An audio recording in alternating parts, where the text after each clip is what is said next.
World's richest hacker kidnaps a cybersecurity expert and discovers she is his long-lost sister. Hey there, I'm Alex, your guide through today's extraordinary tale on Hearts of Crime. What you're about to witness is a story of passion and danger that will keep you on the edge of your seat. Trust me, when I say the twist at the end will leave you absolutely speechless. If you enjoy these forbidden love stories, please hit that like button and drop a comment below sharing your thoughts. Make sure to subscribe and turn on notifications so you never miss our daily uploads of these incredible stories. Stay with me until the very end. I promise the conclusion will shock you in ways you can't imagine. So sit back, relax, and enjoy today's episode. Have a wonderful day, and may God bless you and your family.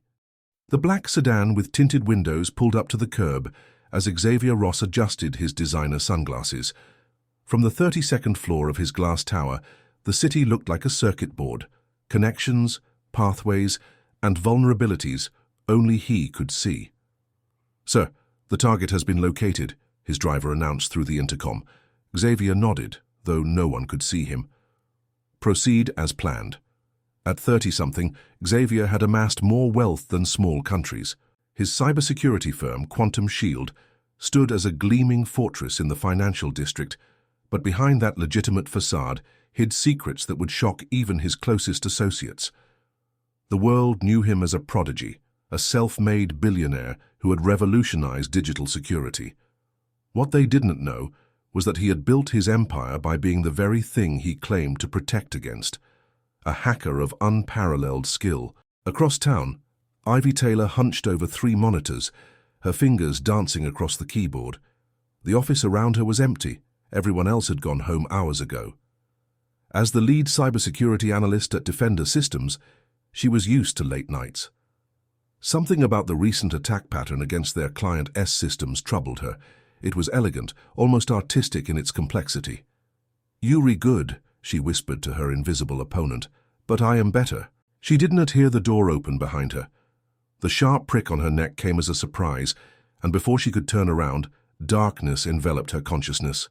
When Ivy awoke, she found herself in a room that looked like it belonged in a luxury hotel, not a kidnapper's lair. The bed was soft, the lighting gentle, and through floor-to-ceiling windows, she could see the skyline of the city far below. "I apologize for the dramatic introduction," a voice said from the doorway. She turned to see a tall man, impeccably dressed, leaning against the frame. His features were striking, sharp cheekbones, piercing blue eyes, and a smile that seemed both charming and dangerous. "Xavier Ross," she said, recognition dawning. "You'd are behind the attacks on our systems." He clapped slowly. "Very good, Ms. Taylor. Not many people would make that connection so quickly." "What do you want from me?" Ivy asked, keeping her voice steady despite the fear coursing through her veins. "Your expertise," and he said simply. "You have been tracking my work for months now, getting closer than anyone has before. I need someone with your skills." Ivy laughed, the sound harsh in the elegant room. "So you kidnapped me? Ever heard of a job offer? Would you have accepted?" His eyebrow raised in genuine curiosity. "No." "Then we understand each other." He walked to a desk and opened a laptop.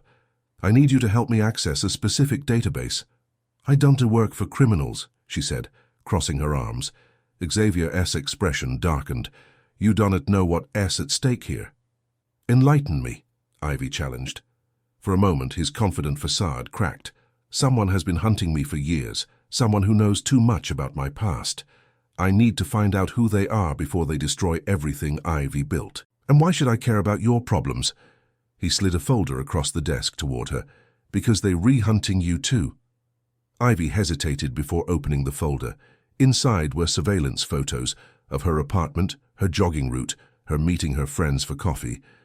Along with the photos was a dossier with details about her life that made her blood run cold. "What is this?" she whispered. "Someone has been watching both of us. The same person or organization." Ivy's mind raced. She had always been careful, covering her digital tracks, living a relatively low-profile life despite her exceptional skills. Why would anyone be interested in me? Xavier looked at her with an intensity that made her uncomfortable. "That is what I am trying to figure out, but there is something else." He turned the laptop toward her. On the screen was an old newspaper article with a headline that read, "Prominent researcher and wife die in laboratory fire. Young son missing." Ivy felt her heart skip a beat. The article mentioned the Taylor family, prominent in biochemical research. "My parents died in a car accident when I was a child," she said automatically, the story she had been told her entire life. Xavier Eder's expression was unreadable. So was I. He pulled up another window, showing 2 DNA profiles side by side. "What is this?" Ivy asked, though a part of her already knew the answer. "I had your coffee cup from your office tested," he admitted. "These are our DNA profiles. We share approximately 50% of the same markers." The room seemed to spin around her. "You'd be saying siblings," Xavier finished. "Brother and sister." Ivy felt as if the ground had disappeared beneath her. Everything she thought she knew about herself suddenly seemed like a lie. The man before her, this wealthy, dangerous, enigmatic figure, was claiming to be her brother. Before she could process this revelation, an alarm blared through the penthouse. Xavier's head snapped up, his expression changing from vulnerable to predatory in an instant. "They've found us," he said, moving quickly to shut down the computers. "We need to go. Now." "Who found us?" Ivy asked, still reeling from the bomb he had just dropped. Xavier grabbed her arm, pulling her toward a hidden door in the wall. "The people who separated us. The people who have been watching us our whole lives. The people who will kill us both if they get the chance." As the door slid open, revealing a private elevator, Ivy made a split-second decision. She could try to escape this clearly dangerous man, or she could follow him and uncover the truth about her past. She stepped into the elevator beside him. "If you're lying to me about any of this," she said as the doors closed, "I'll make you regret it." Xavier actually smiled. "You really are my sister." The elevator began its descent, and with it, the foundations of Ivy's carefully constructed life crumbled away, making room for a new, terrifying reality. The elevator descended silently through the building's core. Ivy's mind raced faster than the floors ticking by on the digital display. She studied Xavier's profile, the strong jaw, the slight crease between his eyebrows as he concentrated. Were those features she shared? Had she been walking past her own brother on magazine covers and tech conference billboards for years without knowing? "Where are we going?" she finally asked, breaking the tense silence. "Somewhere safe," Xavier replied, checking his watch. "Tis a place nobody knows about." "Nobody except your security team that drugged and kidnapped me," Ivy retorted. A hint of a smile played at his lips. "Kane works exclusively for me, not for Quantum Shield, not for anyone else." The elevator doors opened to reveal an underground parking garage. A man with broad shoulders and a military bearing waited beside a nondescript sedan. "Everything ready?" Xavier asked. Kane nodded. "Vehicle AS clean. No trackers. Ivy set up the decoys as instructed." "This is ridiculous," Ivy muttered, but followed them to the car. "You still haven't given me any real proof we aren't re-related beyond some DNA test you could have easily faked." Xavier slid into the backseat beside her as Kane took the wheel. "When you were 6, he paused. "When you were very young, you had a stuffed rabbit named Mr. Whiskers. He was missing an ear because you tried to see if rabbits could swim in the bathtub." Ivy felt the blood drain from her face. Mr. Whiskers had been her childhood companion, something not even her adoptive parents had known the full story about. She'd told them she found him that way. "How could you possibly know that?" "Because I was the one who tried to fix it afterward," Xavier said quietly. "I stole Mother's sewing kit and made a mess of it. Father was furious about the kit, not about the rabbit." Images flashed through Ivy's mind, fragmented memories she'd always attributed to dreams or imagination. A boy with dark hair helping her reach a cookie jar. The same boy teaching her to tie her shoes. "If you were my brother, where have you been all these years? Why didn't you find me sooner?" The questions tumbled out as the car wound through the city streets, taking a complex route with numerous turns. Xavier's expression hardened. "Because until 3 months ago I thought you were dead, just like our parents." The car turned onto a ramp leading to the highway. In the distance, the city lights glittered against the night sky. "Tell me everything," Ivy demanded, "from the beginning." Xavier gazed out the window for a long moment before speaking. Our parents weren't just researchers. They were pioneers in quantum encryption, developing methods to secure data that would be impossible to breach, even with the most advanced technology. But that technology is just emerging now, Ivy said. How could they? They were decades ahead of their time, Xavier interrupted, which made them valuable and dangerous. Kane took an exit ramp, heading away from the city center toward the coastline. So their work attracted attention from powerful people, Xavier continued. Government agencies, private military contractors, tech conglomerates, everyone wanted what they were developing. But our parents were idealists. They believed information security should belong to everyone, not just the highest bidder. Ivy processed this information, connecting it with her own career path. Had her interest in cybersecurity been coincidence or something deeper, a genetic predisposition, an unconscious connection to her birth parents? The official story was that they died in a laboratory fire, Xavier said, his voice growing softer. I was supposedly missing, presumed dead. You weren't mentioned in the reports at all. It was as if you never existed. But how did we survive? Who took us? Xavier's face darkened. I was taken by a man named Lawrence Goldsmith. He ran a technology investment firm that had been trying to acquire our parents' research. He raised me as his protege, taught me everything about computers, networks, security systems. He kidnapped you? Ivy was horrified. He saved me, or so he claimed, told me my parents had been killed by corporate rivals, that he had rescued me from the same fate. Xavier's laugh was bitter. I believed him for years. He molded me into what he needed, a genius hacker who could acquire the digital secrets he couldn't buy legally. The car turned onto a private road leading toward what appeared to be an isolated beach house perched on a cliff. What about me? Who took me? The Taylors, Xavier said. Margaret and Thomas Taylor. They worked for a competing research group. I believe they genuinely cared for you, raised you well. Ivy's mind reeled. Her parents, the people who had packed her lunches, attended her graduations, supported her through every milestone, had been part of this conspiracy. No, she shook her head vehemently. My parents were good people. They were normal. Dad taught high school science. Mum was a librarian. Perfect covers for people who needed to disappear, Xavier said gently. Think about it, Ivy. Did they encourage your interest in computers, in security systems? Did they seem unsurprised when you demonstrated unusual aptitude? Memories flashed through her mind. Her father's patient guidance as she disassembled her first computer, her mother's collection of complex puzzle books that had trained her to think in patterns and codes. The car pulled up to the beach house, its modern design jutting out over the cliff edge.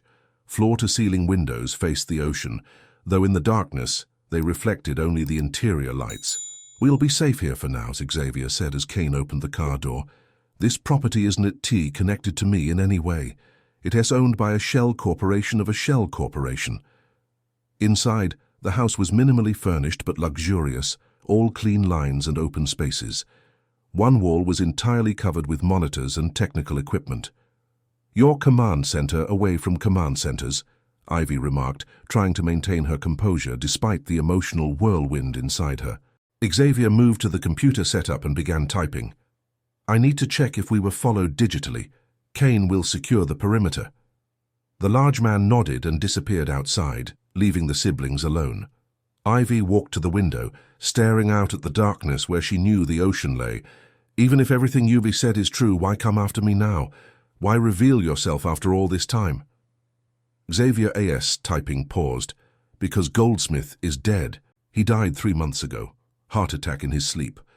While sorting through his affairs, I found a hidden safe in his house. Inside was a file about our parents, about the project they were working on. He swiveled in his chair to face her. The fire wasn't an accident, Ivy. Our parents were murdered, and their research, the encryption method they developed, was stolen. By Goldsmith? Ivy asked. Xavier shook his head. That is what I thought at first. But the file contained surveillance photos, notes, coordinates, evidence that Goldsmith had been tracking someone else.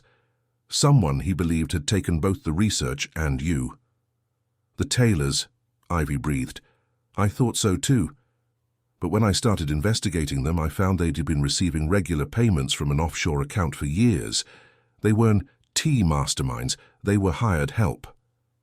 Ivy felt dizzy. She sank into a nearby chair. So who's behind all this? Who has been watching us? Xavier turned back to his monitors, pulling up a complex web of connections. Companies, individuals, money trails. At the center was a logo she recognized immediately. Defender Systems, she whispered. My employer. Not just your employer, Xavier said grimly. The company that S been positioning itself to acquire Quantum Shield for the past year. The company whose founder, Nathaniel Bradford, was the primary competitor to our parents' research team. Ivy's mind raced through her interactions with Bradford, the founder who had personally recruited her from graduate school, who had taken an unusual interest in her career, who had given her increasing access to the company's most sensitive projects. He has been grooming me, she realized with horror, using me to get to you, to Quantum Shield. So I think it's more complicated than that, Xavier said. Bradford has been watching both of us our entire lives. He separated us, placed us on specific career paths, and has been manipulating events to bring us to this point. But why? Ivy asked. What could he possibly gain from such an elaborate scheme? Think about it, Xavier said, pulling up financial records on one screen. The Quantum Shield is on the verge of announcing a revolutionary encryption system, one that would make data breaches impossible. Defender Systems is developing a quantum computer capable of breaking any current encryption method. The perfect security system and the perfect tool to break it, Ivy murmured. Together they would control the entire cybersecurity market. Exactly. Bradford doesn't just want to acquire my company. He wants to merge our technologies. And he's been manipulating both of us, training us from childhood to develop exactly the skills needed to complete our parents' work. Ivy stood and began pacing. This is insane. You were suggesting that this man orchestrated our entire lives, our careers, just to recreate our parents and research? Not recreate, Xavier corrected. Finish. I don't think our parents had completed their work when they died. Bradford has been waiting for us to solve the final pieces of the puzzle. A notification pinged on one of the monitors. Xavier turned to check it, his expression growing concerned. What is it? Ivy asked. Someone SS trying to trace the DNA comparison I ran, he said, fingers flying across the keyboard. They re good, routing through multiple proxies, using advanced masking techniques. Ivy moved to his side, her own expertise kicking in. Let me help. She pulled up a chair and took over one of the keyboards. Together they worked in silent synchronicity, anticipating each other's moves in a digital dance that felt strangely familiar. There, Ivy said after several intense minutes.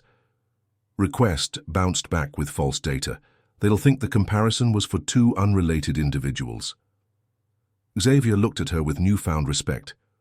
You really are good. I know, she replied with a small smile. So what is our next move? Before Xavier could answer, Kane burst through the door, his composed demeanor shattered. We need to move, now. 3 unmarked vehicles just turned onto the access road. Xavier immediately began shutting down systems, initiating what appeared to be a secure deletion protocol. How did they find us so quickly? Ivy's blood ran cold as realization dawned. It's me. I must have been tagged. She began checking her clothing, her hair, her jewelry. Your phone, Xavier said. Did they take it when they brought you to me? Yes, but... She paused, thinking of her morning routine. My smartwatch. I put it on charge before work, but I always wear it. She looked down at her bare wrist. They must have left it deliberately. Check your shoes, Kane suggested, already moving to secure the exit route. Ivy removed her right shoe and examined it carefully before finding what she was looking for. A tiny device embedded in the heel, nearly invisible to the naked eye. State of the art, Xavier remarked, examining it. Military grade. We need to leave it here, Kane said. Create a diversion. Xavier nodded. The contingency plan. Activate Protocol Nightshade. Kane moved to a panel on the wall, entering a complex code. A section of the floor slid open, revealing a hidden staircase. "This leads to a boat dock beneath the cliff," Xavier explained, grabbing a pre-prepared backpack. "We have 3 minutes before the house security system initiates a controlled electrical fire. It won to destroy the building, but it will create enough smoke and chaos to cover our escape." Ivy hesitated, the enormity of the situation hitting her. By following Xavier, she was leaving behind her entire life, her apartment, her job, her friends, everything she had known. "Ivy," Xavier said softly, reading her thoughts. "I know Ivy turned your world upside down.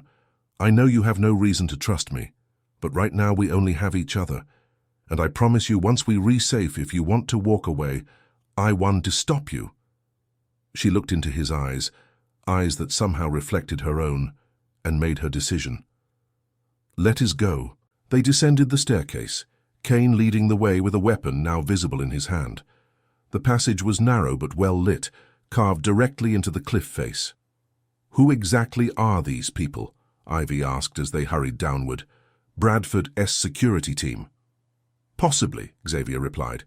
"Or government agents. Bradford has connections in intelligence agencies worldwide. The technology we're dealing with has national security implications." They reached the bottom of the stairs, where a sleek speedboat waited in a small concealed cove. Kane immediately began preparation for launch, while Xavier helped Ivy aboard. "Where are we going?" she asked. "I have a safe house in another country," he said. "But first we need to gather evidence. There is a Defender Systems data center about 40 miles up the coast. If Bradford has been planning this for as long as I think, there will be records." "You want to break into my company's server facility?" Ivy asked incredulously. "Our company's facility," Xavier corrected with a grim smile. "Quantum Shield completed acquisition of Defender's data storage division last week. Bradford doesn't know that I moved up the timeline. Legally, I now have access to those servers. But physically getting in will be challenging," he admitted. "That's where your expertise comes in. You know their systems, their protocols." Kane started the boat's engine, the sound muffled by some advanced technology. Above them, lights began flashing in the beach house windows. "They were inside," Kane reported. "Diversion activating in 30 seconds. "Ivy," Xavier said urgently, "I need to know if you with me. Not just escaping, but seeing this through.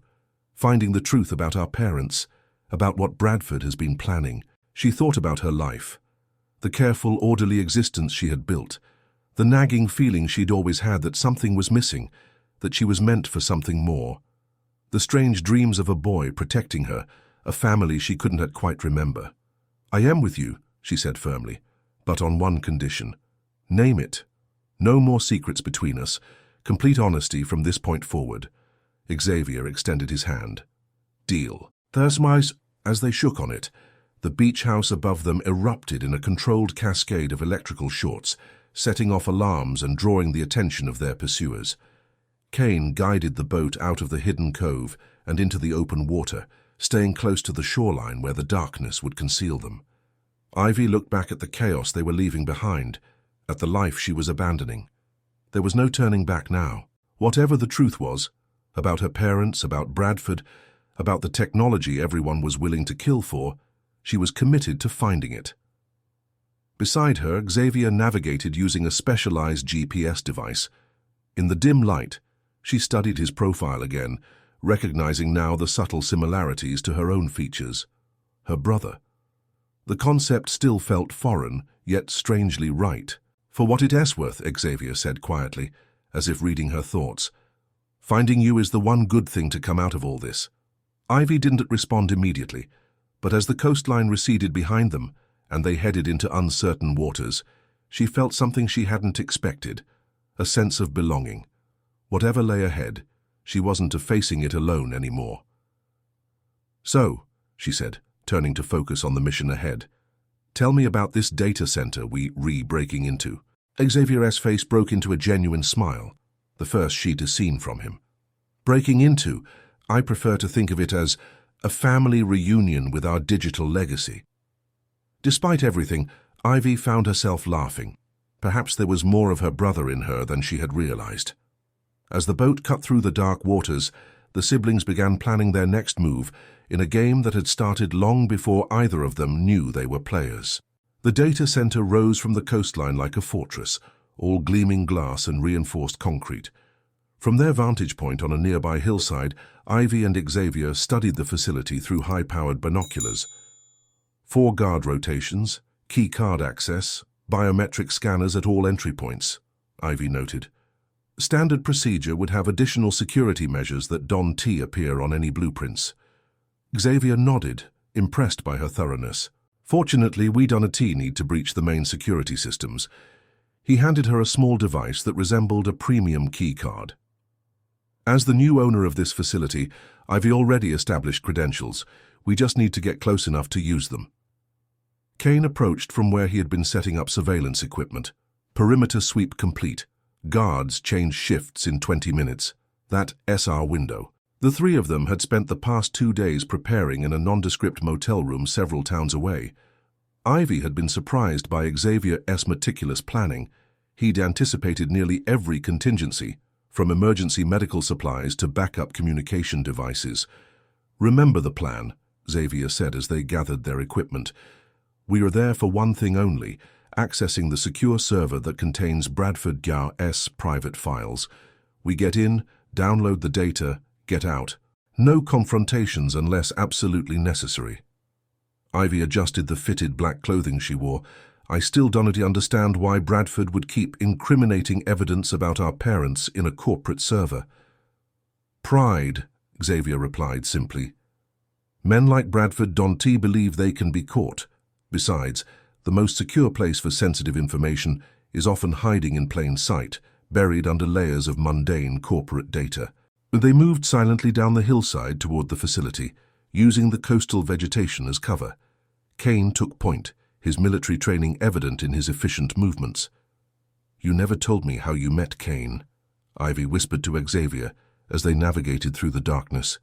"He was military intelligence before Goldsmith recruited him," Xavier explained. "After I discovered Goldsmith's deception, Kane was the only one I trusted. He had been manipulated by Goldsmith too." As they approached the perimeter fence, Xavier checked his watch. "Guards changing now. Security cameras will have a 3-second overlap in coverage, now." They moved quickly through the blind spot, reaching an employee entrance on the east side of the building. Xavier held up his counterfeit credentials to the scanner. For a heart-stopping moment, nothing happened. Then the light flashed green, and the door clicked open. "Item in their system," Ivy murmured, connecting her tablet to a maintenance port just inside the door. Her fingers flew across the screen. "Surveillance feeds looping. We have 12 minutes before the system automatically resets." They moved efficiently through the corridors, following the path they had memorized from the facility blueprints. Most of the staff had gone home for the night, leaving only the security team and a skeleton crew of technicians. "Server room is on sub-level 3, Xavier said, leading them to a service elevator. "According to the schedule, there should be only 1 technician on duty." The elevator doors opened to reveal a spacious room filled with humming server racks. A young technician sat at a monitoring station, his back to them. Before he could turn around, Kane moved swiftly, applying a precise nerve hold that rendered the man unconscious. "He'll wake up with a headache, but no lasting damage," Kane assured them, carefully positioning the technician in his chair to make it appear he had fallen asleep. Ivy immediately went to work at the main terminal. "I need to bypass the internal firewalls. Bradford's private server would be isolated from the main network." Xavier joined her, and once again they fell into that natural rhythm, working in tandem as if they had been doing it their entire lives. Their fingers danced across keyboards, breaking through security measures that would have been impenetrable to anyone else. "There," Ivy said after several tense minutes. "I found a hidden directory. Encrypted with... Wait. This is unusual. It's using a hybrid algorithm I've never seen before." Xavier studied the screen, his expression changing from concentration to recognition. "I've seen this pattern. It was in Goldsmith's files about our parents' research. This is their encryption method, or at least part of it. But how would Bradford have access to it? He must have obtained portions of their work after the fire," Xavier reasoned, "but not all of it. That is why he needed us, to independently develop the missing pieces. Ivy's mind raced. And between your security systems at Quantum Shield and my work at Defender, we've unwittingly completed the puzzle, Xavier finished. Together we've recreated our parents' legacy. They worked together to analyze the encryption, each bringing their unique expertise to the challenge. What would have taken weeks for either of them alone took only minutes with their combined skills. In, Ivy finally announced, downloading files now. As the data transferred to their secure drive, they began examining the contents. What they found confirmed their worst suspicions and revealed truths even more shocking than they had imagined. Bradford had indeed orchestrated the fire that killed their parents. He had arranged for Xavier to be taken by Goldsmith, a business rival he could manipulate. He had personally overseen the placement of Ivy with the Taylors, former colleagues who had agreed to leave the industry and raise her in exchange for significant financial compensation. Most disturbing of all were the detailed psychological profiles he had maintained on both siblings throughout their lives, tracking their development, their aptitudes, their potential for completing their parents' work. He has been playing a long game, Xavier said, his voice tight with anger, waiting for us to mature into the tools he needed. Look at this, Ivy said, pointing to a recent series of messages. He is planning to announce a merger between Defender and Quantum Shield next week. He has already prepared press releases claiming the combined technology represents a breakthrough in quantum encryption. Using our parents' research, and taking credit for it, Xavier's jaw clenched. But why kill our parents? Why not just steal their work? Ivy opened another file, this one containing personal correspondence between Bradford and another name they recognized, Lawrence Goldsmith. They were partners, she realized. They approached our parents together, offering to commercialize the encryption method, but our parents refused. They wanted the technology to be open source, available to everyone. Xavier's expression was grim. So Bradford arranged the fire, and Goldsmith took me in to mold me into the perfect programmer for their purposes. But something went wrong, Ivy continued, scanning the messages. Goldsmith grew a conscience. He began to have doubts about what they'd done, especially as he watched you grow up. That is why he kept files on our parents, Xavier said. He was gathering evidence against Bradford. Evidence he never used, Ivy pointed out. Why? Xavier was silent for a moment. Because of me. Using it would have meant revealing his own complicity. I would have learned he was involved in our parents' deaths. Kane, who had been keeping watch at the door, interrupted. 3 minutes until security reset. We need to go. They quickly finished the download and carefully erased all traces of their presence from the system. As they prepared to leave, Xavier hesitated, looking at the terminal. What is it? Ivy asked. Do we have everything we need to expose Bradford? He said. But there is something else we could do. Understanding dawned on Ivy's face. Finish what our parents started. With a few keystrokes, Xavier began uploading a file to the server, a complete version of their parents' encryption algorithm, now perfected through their combined work. But instead of restricting it to Bradford's private server, he directed it to the company's public research database. By morning this will be available to every researcher in the field, he explained. Open source just as our parents wanted. Bradford will know it was us, Ivy warned. Yes, Xavier agreed with a grim smile. He will. They made their escape as smoothly as their entrance, leaving no evidence of their visit except for the unconscious technician and the digital gift they had left behind.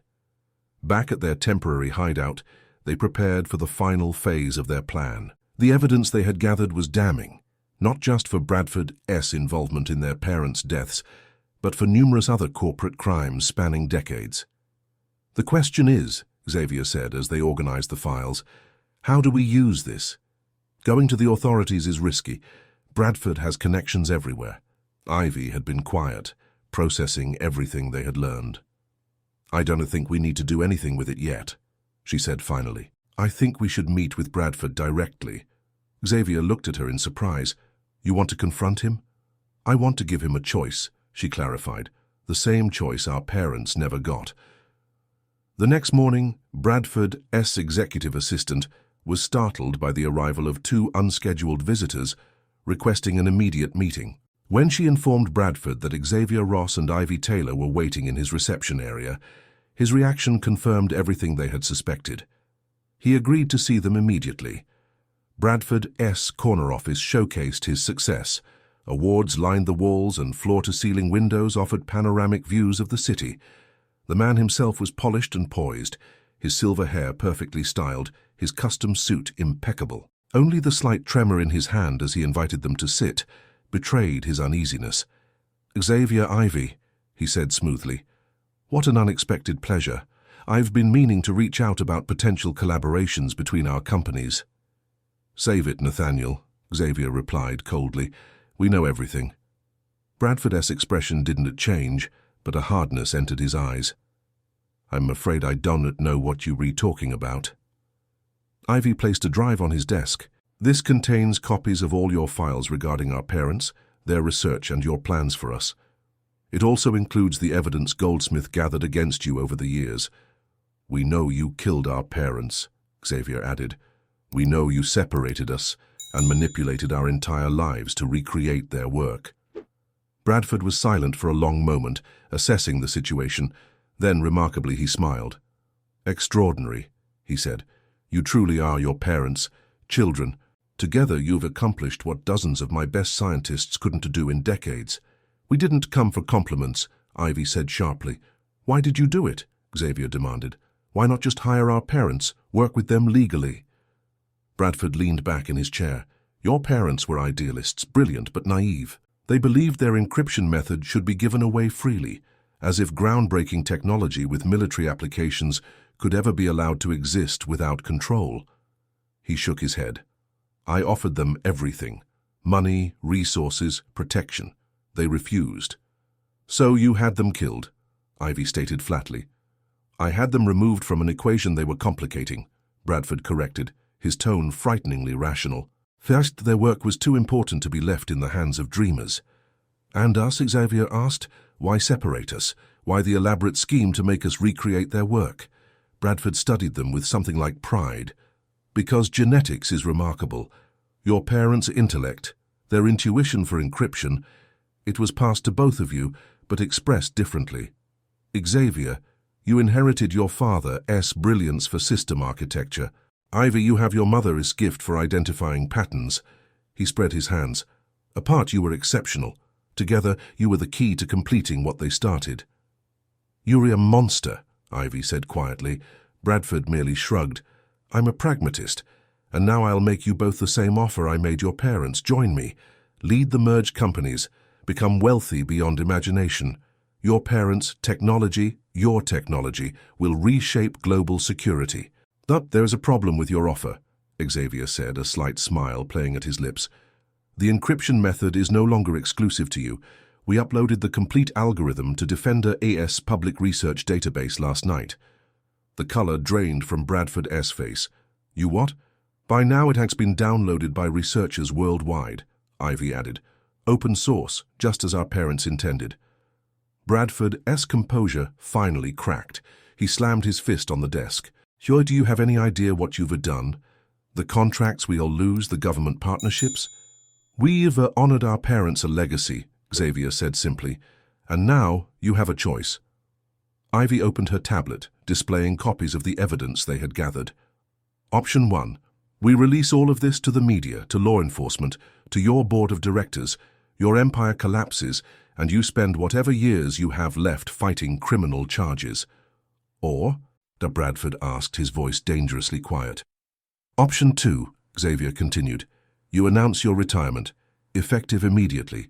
You publicly credit our parents for the encryption breakthrough, establishing a foundation in their name to promote open-source security research. You transfer controlling interest of both companies to us, and you disappear to one of your many international properties." Bradford's laugh was hollow. "And why would I agree to that?" "Because it is the only way you maintain any legacy at all," Ivy explained. "Your reputation remains intact. History remembers you as the visionary who recognized our parents' genius, not as the murderer who stole their work. They could see the calculations running behind Bradford's eyes, the predatory assessment of options and outcomes. "You have until the end of the day to decide," Xavier said, standing to leave. "The evidence is already in the hands of trusted associates, with instructions to release it if anything happens to either of us." As they turned to go, Bradford called after them. "You really are just like them, you know. Brilliant, but naive. Some technologies are too powerful to be left uncontrolled. There are forces larger than all of us who want to allow this to stand. We are counting on it," Ivy replied with a confident smile. "In fact, we've already been contacted by 3 intelligence agencies interested in consulting with us on implementing the new encryption standards." The shock on Bradford's face was their parting gift. Outside the building, Kane was waiting with their car. "How did it go?" he asked as they climbed in. "Exactly as expected," Xavier said. "He'll take the deal. Bradford values his legacy too much to let it be destroyed." Ivy gazed out the window as they drove away from Defender Systems for what she knew would be the last time. The weight of revelations still pressed on her, the truth about her parents, her childhood, the manipulation that had shaped her life. And yet, alongside the grief and anger was something unexpected: gratitude. "What are you thinking?" Xavier asked, noticing her contemplative expression. "I'm thinking about how strange life is," she replied. "Bradford's scheme was cruel and unforgivable, but it brought us back together. It made us who we are." "The ultimate unintended consequence," Xavier agreed. "He wanted to use us as tools, but instead created his own downfall." 3 months later, they stood together on the stage at a global technology conference. The audience was filled with the world's leading security experts, all gathered to hear about the revolutionary open-source encryption method that had been released to the public. Bradford, true to their expectations, had taken their offer. His retirement announcement had shocked the industry, but his public recognition of their parents' work had been appropriately contrite and generous.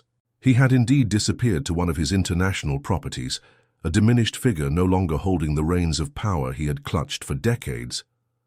As Ivy prepared to address the audience, she looked at her brother, a relationship still new and at times awkward, but increasingly natural. Together they had spent months learning about each other, sharing memories, filling in the blanks of their separate lives. The merger of their companies had created not the monopoly Bradford had envisioned, but a foundation dedicated to democratizing digital security. The Ross Taylor Foundation, named for their birth parents, was already funding researchers worldwide, ensuring that protection from digital threats would be available to everyone, not just those who could afford it. "Ready?" Xavier asked. Ivy nodded, stepping up to the microphone. "Today we honor the legacy of 2 brilliant researchers who believed that security shouldn't be a privilege, but a right," she began. "Robert and Elena Ross gave their lives for this principle. Their work has now been completed," Xavier continued, joining her at the podium. "Not by us alone, but by a global community of dedicated researchers building on their foundation." Together, they unveiled the plaque that would hang in the Foundation's headquarters, a tribute to their parents featuring a family photo that Kane had managed to recover from Bradford's personal archives. In it, a young Xavier stood proudly next to his parents, holding baby Ivy in his arms. Later that evening, after the crowds had dispersed and the media had captured their sound bites, the siblings stood on the balcony of what had once been Quantum Shield's headquarters. "Do you ever wonder what would have happened if we never found each other?" Ivy asked, watching the city lights below. Xavier considered the question. "I spent most of my life feeling that something essential was missing. I filled that void with work, with achievement, with wealth. None of it was enough. And now? Now I understand what our parents knew all along," he said with a smile. "That true security doesn't come from encryption or firewalls or any technology. It comes from connection, from having people in your life who matter more than success or power or control." Ivy leaned against the railing, the breeze catching her hair. "It is ironic. Bradford gave us everything he thought we wanted: success, recognition, influence, while taking away the only thing that really mattered: family. And in the end, We reclaimed both, Xavier noted. Though I could have done without the kidnapping drama at the beginning. Ivy laughed, a sound that had become more frequent in recent months. Where is your sense of adventure? It makes a better story this way.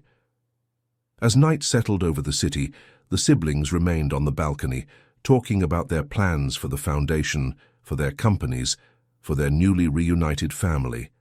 The path forward wasn't entirely clear, but for the first time in their lives, they weren't walking it alone. They had been shaped by manipulation and lies, driven by invisible hands toward a destiny not of their choosing. Yet somehow, they had transformed that legacy of control into one of freedom, for themselves and for countless others who would benefit from their parents' vision.